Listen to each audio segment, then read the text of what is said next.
Bösen Brief geantwortet.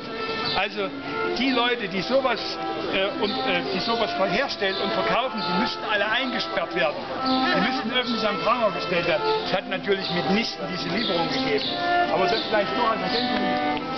Goethe war seiner Zeit in manchen Dingen voraus.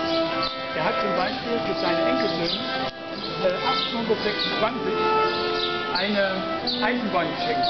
Eine Lokomotive und 2 Waggons. Da gab die erste Eisenbahn in Deutschland gab es 1835 zwischen Nürnberg und Fürth. Und zwar war das ein Spielzeug, Kinderspielzeug als Modell von der ersten englischen Eisenbahn 1825. Also er war 9 Jahre der Zeit voraus. Ganz interessant. Aber das würde jetzt zu weit führen. Hier geht es ins Weimarhaus. Hier kann man 5 Jahrtausende Weimarer Geschichte in 30 Minuten erleben, also im Schnelldurchlauf.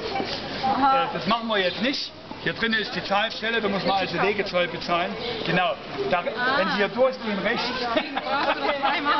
Wir sind auf dem Theaterplatz gleich hier vorne. Ja? Jetzt machen wir mal Halt hier an dem hellen Haus. Hallo, ihr zwei.